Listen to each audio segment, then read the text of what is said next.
We are live in 3, 2, 1. It hurts. I'm paralyzed. I can't feel my legs, so I knew instantly I was paralyzed. A paraplegic shares his story of racing and recovery.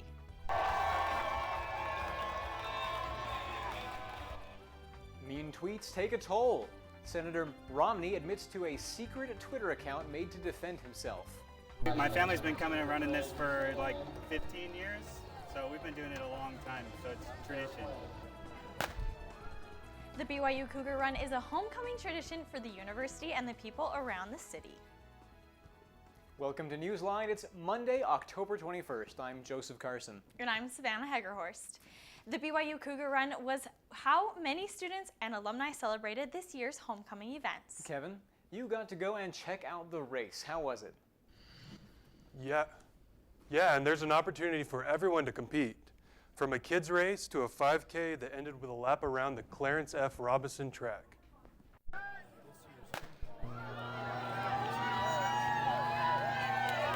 I did it because my mom and dad encouraged me to. They were doing it, so I tagged along, and I'm not a great runner, but I want to be, so I just thought I'd try it out. This event has turned out to be a tradition for families with BYU ties. My family's been coming and running this for like 15 years, so we've been doing it a long time, so it's tradition. Many families can't complete their homecoming celebrations without competing in this race. It not only appeals to the students, but also to the alumni that have come out of state. We live in Idaho, and my husband got season tickets this year, so we came down to the game, but they said if we're coming to the game, we've got to do the races. While the race is a great way to celebrate homecoming, this wasn't the only event that happened this year. So besides doing this race, I went to one of the alumni speeches where they had them come back and talk about their accomplishments, and then going to the football game tonight as well. With so many events taking place at homecoming, it's a great way to bond with the family. We have done this for a number of years, so my wife, my kids, and even had 2 grandkids participate in the race this year. There was great participation in the BYU Cougar Run. Many viewed it as a way to support their school before the big game. Thanks, Kevin. College students all over Utah are in the middle of the semester, which calls for plenty of exams. Gabby Stockard is with us now to explain why midterms are especially stressful this time for students. For many students, managing their mental health with the stress of midterms can be a difficult task. BYU student Maddie Gabor is one of the thousands of students that deals with this daily struggle. My name is Maddie Gabor. I am a junior here at BYU studying family studies, and I have generalized anxiety disorder and depression. According to college stats, 50% of students struggle with anxiety and their mental health. Because every student is unique, mental health struggles manifest in different ways on different days. Some days it just means that it takes me forever to get up and I have like no motivation. Other days I feel really on edge and my chest is tight. Oregon is attempting to break the stigma with its new law by allowing students 5 excused days off of school in a 3-month period for mental health reasons. While Florida is now following suit by attempting to pass its own law, BYU counselor Clint Hobbs is looking beyond designated mental health days and wants students to prioritize themselves. You know, broader than just like the concept of a mental health day, I think is an attitude towards mental health where we prioritize taking care of ourselves. If you schedule time in your week, in your day, where you can recharge, where you can take care of yourself, that really is kind of getting behind the idea of a mental health day. Self-care goes beyond the stereotypical face mask and oftentimes is as simple as drinking water and breathing. Scheduling regular relaxation and recharge time in your schedule is really great. They talk about if you were going to run a marathon, the best prevention for injury is rest. I think the same concept applies to mental health. While doing well on exams is important, maintaining a healthy mental state is crucial. At the end of the day, if you're in school but depressed and unhappy and feeling bad about yourself, that's not the point of school. Reporting for NewsLine, I'm Gabby Stockard. Back to you. Senator Mitt Romney is admitting to having a secret Twitter account that he sometimes uses to defend himself against mean tweets. He called it his lurker account during an interview with The Atlantic. Afterwards, a reporter discovered an account called Pierre Delecto that follows all of Romney's children. When asked about it, Romney responded, "C'est moi," which means "it's me" in French. The account was created right after he announced he was running for president in 2011. Messages for the account have since been switched to private. The Church of Jesus Christ of Latter-day Saints Apostle, President M. Russell Ballard addresses the New England church members while on a tour of historical church sites. This is, brothers and sisters, the Church of Jesus Christ. President Ballard stopped at a variety of historical church sites, including the birthplace of Joseph Smith, the church's first prophet. This trip also had personal significance as President Ballard visited the site of his great-great-grandfather's death. President Ballard ended his tour by speaking to the church members, including the church missionaries in the area. Construction on the new Church of Jesus Christ of Latter-day Saints Temple in Saratoga Springs has begun. We are so excited to have a temple literally in our backyards. Seems like we've been waiting quite a while to get the temple here. Both church leaders and members attended the groundbreaking ceremony on Saturday. President Thomas S. Monson, the prophet for the church at the time, announced the temple in 2017. The temple will be 3 stories and 87,000 square feet. And a 21,000 square foot meeting house will be built next to the temple. The Saratoga Springs Temple location is one of many to be announced in the last few years, including new temple locations in Layton, Orem, Taylorsville, Tooele Valley, and Washington County. For these Utah newlyweds, their 2-month anniversary was a little different than expected. NewsLine reporter Amy Hamilton has the story. That's right. Austin and Jill Patton lean on each other for strength after a life-altering accident. It's like, oh, I don't have anything this Saturday morning. Let's go run a race. After completing several races, triathlete and newlywed Austin Patton completes his biggest race yet, the race to recovery. So it was August 17th. I had woken up early, just like I do every Saturday. I was coming down Fort Union Boulevard, headed towards I-15, and a car was headed towards Big Cottonwood Canyon on the same road. They turned left and they could not see me. I remember I started obviously slamming on my brakes, skidding and trying to swerve around, and I screamed, "No, no, no, no, no." I remember instantly screaming, "It hurts, I'm paralyzed, I can't feel my legs," so I knew instantly I was paralyzed. I hear a female voice telling me, "You need to come, your husband's been hurt." And it was just this, oh my gosh, I immediately thought, okay, he's dead. Austin and Jill got married only 2 months before the accident. Their newlywed story is a little different than most. I've done a half Ironman, and that's a brutal race. The training that I did for that translates perfectly to this. Every other day, I have some sort of therapy for at least 3 hours. The total 3 hours, and each of those 4 workouts feels like a marathon. But you gotta keep going.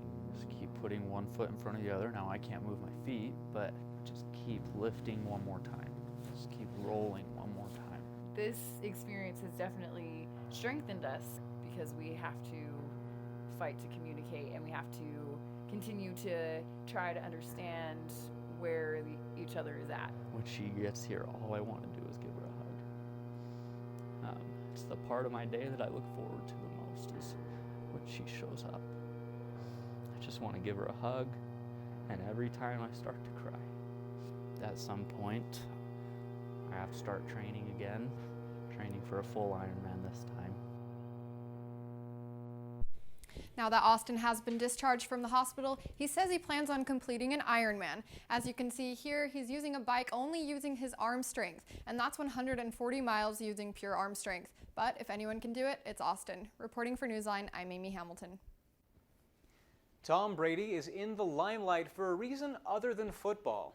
The quarterback's Netflix cameo is getting more attention than he asked for. We'll tell you what exactly the issue is and how people are responding.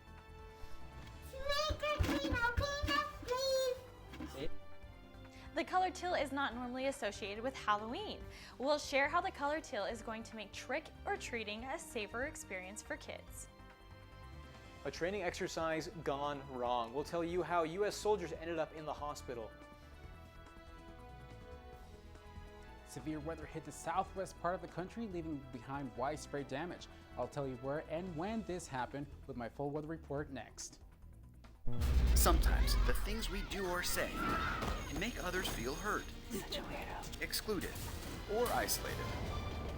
Everything you say and do creates an impact. How am I supposed to save the whole world? You can't think about saving the world. You have to think about saving one person. Because of you, someone's entire life can change. You don't have to be a superhero to have a positive impact. Friends? Friends.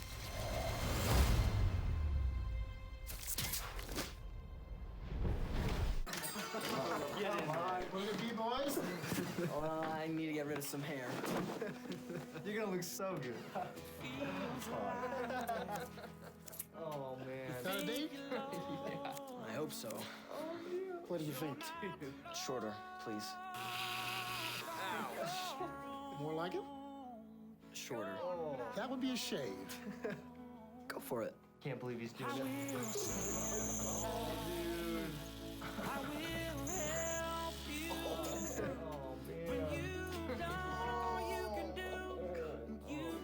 Our work here is done, gentlemen.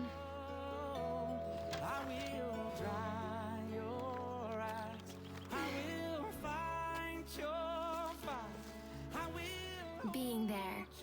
Pass it on. Please?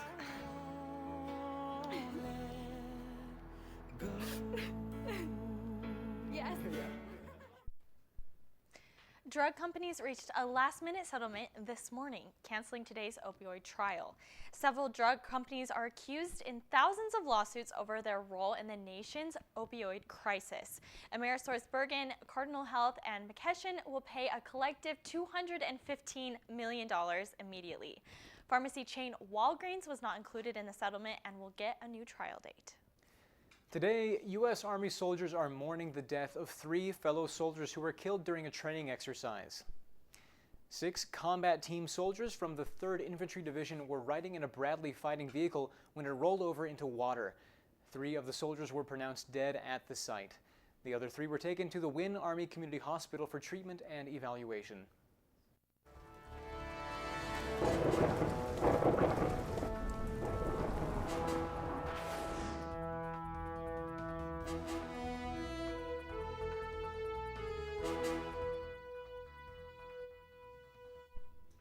A tornado touched down in Dallas, causing major damage to homes, businesses, parks, and other areas just after 9 p.m. last night. The storm also left a trail of destruction in the surrounding Dallas area.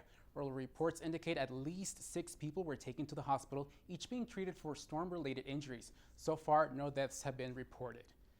Meanwhile, back in Utah, current temperature is 44 degrees, and what we're seeing right now is just a light mix of rain and snow hitting the northern part of Utah and the valley.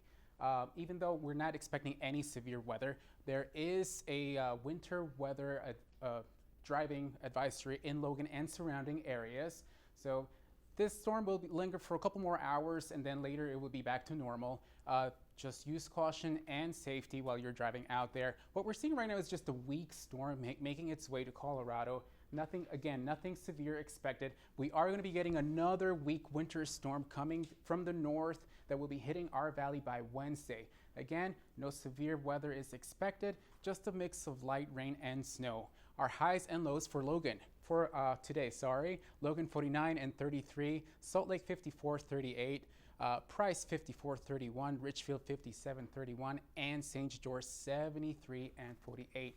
Our 5-day forecast for southern Utah, sunshine and clear skies throughout the rest of the week, highs in the 70s and lows in the 40s.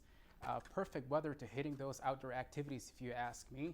And then our 5-day forecast for northern Utah, Tuesday, Wednesday, partly cloudy. Wednesday is we're going to be seeing some light snow and rain. Thursday, Friday, Saturday, sunshine with highs in the 60s and lows in the 40s. Hopefully, with Halloween coming our way, we'll get stuck with the nice weather because nobody really wants to stay, out there while it's raining and snowing on Halloween. No, the worst thing as a kid, when you had this cool costume and you had Your mom makes you put a scarf over your cool Batman costume. Yes. Yeah. Well, we're on the topic of Halloween. Halloween can be extra scary for kids with food allergies. NewsLine reporter Taylor Hansen is here to tell us how we can be more inclusive this Halloween season. That's right. Milk, soy, tree nuts, and peanuts are just a few of the ingredients found in some of our favorite candy bars, making them hard to enjoy for children with allergies. The Teal Pumpkin Project is working hard to make kids' Halloween more joyful, one teal pumpkin at a time. Halloween welcomes the excitement of costumes, trick-or-treating, and piles of delicious candy. So he has a peanut allergy. But for 3-year-old Mitch Odell, this season brings a sense of caution. He was diagnosed officially when he was 18 months old, but he had his first reaction when he was about 6 months old. Mitch's parents' preparation for this time of year is slightly different than the typical. The Odell family teaches Mitch which candies will make him sick, makes sure that his costume protects his hands, and sets up a trade-in program where he can switch the candy that he collects for a new toy. So the gloves are so that he doesn't touch anything with peanuts, where it's going to be on the gloves and not on his hands. But his parents aren't the only ones nervous for trick-or-treating this year. 1 in every 13 kids have a food allergy, including milk, soy, tree nuts, or peanuts, making trick-or-treating less than rewarding. Trick-or-treating is actually really scary now. It's one of the hardest days of the year just because everything has peanuts. You want to be the Reese's house, but it's dangerous for him and it can cause him to go to the hospital. In 2014, Food Allergy Research and Education created the Teal Pumpkin Project to encourage people to place teal pumpkins outside their door to indicate that they are giving out non-food treats such as stickers, glow sticks, or small toys to children on Halloween night. Many stores such as Target have jumped on board, allowing shoppers easy access to non-food items for these trick-or-treaters. Kids don't need a whole bunch of candy, and I know that that's going to be a very unpopular opinion, but kids don't need a whole bunch of candy, and so doing a Teal Pumpkin Project kind of thing is actually beneficial to all kids and not just allergy kids. For a map of the Teal Pumpkin houses near you or to register your own home, you can go to foodallergy.org. So Kyle, you also found out about some other potential dangers of Halloween night. Could you tell us a little bit more about those? Yeah, so moving away from trick-or-treating at this point, the biggest thing to be afraid of this time of year is drivers. Drunk driving poses the biggest danger to others on the road this night, as well as trick-or-treaters on the spookiest night of the year. Yeah, we don't typically see a lot of increase of a wide variety of crimes. The one that we see the biggest increase in is in impaired driving, either people driving impaired from alcohol or drug use. Around Halloween time and several other holiday times or celebration times throughout the year, we see an increase. With this increase in drunk or impaired driving, more police officers will be on duty the day before Halloween through the day after.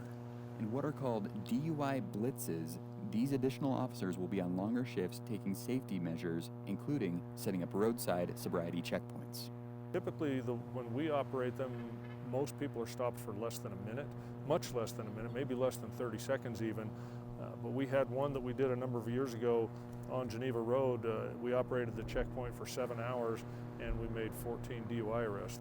These checkpoints are set up in various locations throughout Utah County, from inner city roads to canyon roads. The average number of DUI arrests per checkpoint have been around 7 or 8. While some drivers have been opposed to the hassle of these checkpoints, others don't mind putting safety first.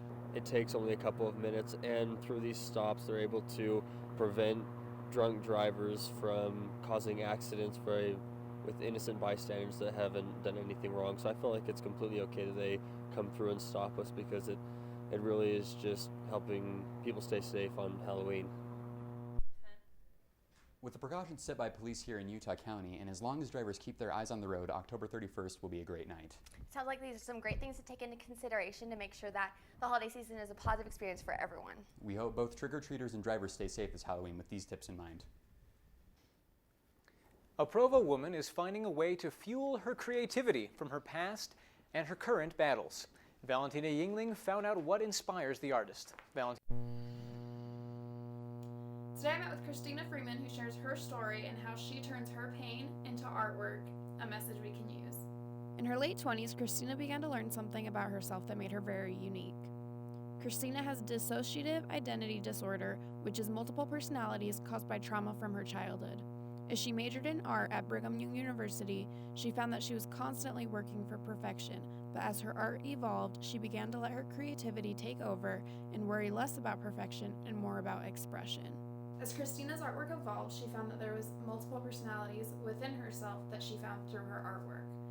We've been through things, and I don't know all of it, but my alters do. And so it comes up in my art. For her diagnosis, she created a piece named Inside of Me, which depicted the various people she felt inside of herself. Looking back at this piece, she believes it was her inner expression manifest through her art. Christina says automatic writing is a process of drawing and allowing creativity to come through without looking at the piece itself.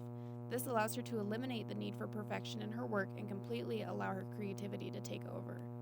We've learned to embrace our mistakes and let them be, and as we do, they teach me things. Drawing for us is kind of like breathing. Some of her work is created in a puzzle piece manner so that her previous work and new art complement each other. You will often find abstract pieces layered on her previous work, which she believes is the same figure coming back through her art with a message. For more information on Christina's artwork, you can visit her Facebook page, There Is a Problem. Valentina Yingling reporting for Newsline. Thanks, Valentina. Tom Brady is in some hot water following his latest Netflix cameo. Cassidy McKinney tells us how the Patriots quarterback is responding to the heat. Over the weekend, Brady made a guest appearance on the new Netflix show, Living with Yourself. Brady's character is seen leaving a shady massage parlor with a satisfied smile on his face. Viewers were quick to point out the similarities between Brady's character and real-life Patriots owner Robert Kraft. Earlier this year, 77-year-old Kraft was charged with soliciting prostitution as part of a large-scale human trafficking ring. Police say the billionaire received paid acts inside a massage parlor similar to the one in the show. The Super Bowl champ was quick to deny the cameo as an intentional dig at Kraft, and Brady blames the press for creating a scandal out of nothing. That's not what that was about. I think that was taken out of context, just like you're taking it out of context and trying to make it a story for yourself, which is a negative connotation to it, which I don't appreciate. Brady says that the script was written 4 years ago, and the scene was filmed several months before the Kraft scandal. Nonetheless, Twitter is buzzing with speculation that the scene was not a coincidence. In the scene, Brady says that he has visited the spa 6 times, a nod to the number of Super Bowl wins he has. This user says, there is no way this was filmed in 2018. Brady didn't win his 6th ring until February of this year. And another user says that anyone who thinks that the cameo was out of context looks pretty dumb. I love this right here. And another person said that, 1, there's no way that this was filmed before the Kraft thing. It's a very unlikely coincidence. 2, Brady could have filmed it without getting the joke, come on. And 3, Brady knew exactly what was going on. So, as of now, I think we can all say that Brady should stay out of the show business and stick to football. We'll be right back.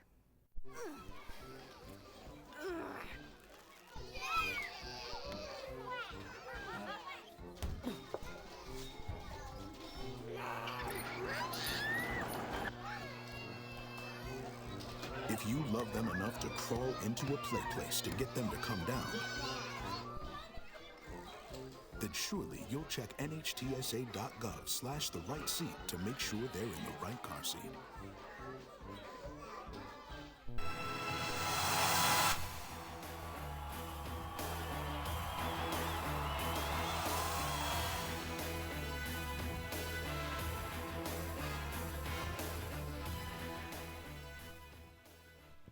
And what do you know, the Cougars do it again in dramatic fashion. The BYU football team made a comeback and an upset to mark the 2019 homecoming game as a highlight reel that will last for years to come. Again, Boise showing from the edge. It's a handoff to Katoa. It's a give to Hefo. It's a flea flicker and a throw to Bushman. It's complete and another touchdown! That was just one of the 2 trick plays Jeff Grimes and the Cougar offense would run. Both would result in imperative touchdowns as the Cougars shock Boise State and walk away with a 38-35 win. BYU upsets a ranked opponent for the 2nd time this year, and although they sit at a 3-4 record, a chance to even the score comes in 2 weeks, and it takes form in Utah State. Now, whether it be football or football, the Cougars sure did have a good weekend. As if 7 goals was not enough, BYU added an 8th to topple their season-high goal count. The undefeated Cougars cruised to a regular season win over St. Mary's by way of Elise Flake and her 33rd time visiting the back of the net. She climbs to 8th place on the all-time scorers list at BYU. The Cougars face Portland on Wednesday afternoon in the Northwest. BYU covered all forms of terrain over the weekend, including on the tennis court. Cougars Sean Hill and Mateo Vero Melendez each took care of business in their respective semifinal matches at the regional tournament in Denver. They both will make their championship appearances on November 6th in Newport Beach, California. Another upset in Provo, only not this time in the Cougars' favor. Top-ranked BYU women's volleyball had enjoyed 2 weeks without conceding a single set. However, on Thursday, when they faced San Diego, they received their first loss this season to an unranked opponent. After forcing a fifth set, the Toreros of San Diego finished off the shocking upset at the Smith Fieldhouse on Thursday. The upset hopefully will not affect the Cougars for long as they face LMU in Los Angeles on Thursday. That'll do it for sports. We'll be back after the break. Get along down the road. We got a long, long way to go. Scared to live, scared to die. We ain't perfect, but we try. Get along while we can. Always give love the upper hand. Paint a wall, learn to dance. Call your mom, buy a boat, sing a song, make a friend. Can't we all get along?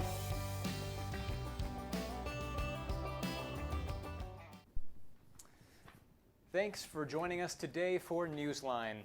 For more information on our stories or to share them with your friends, check out our website at universe.byu.edu/newsline. Have a great day.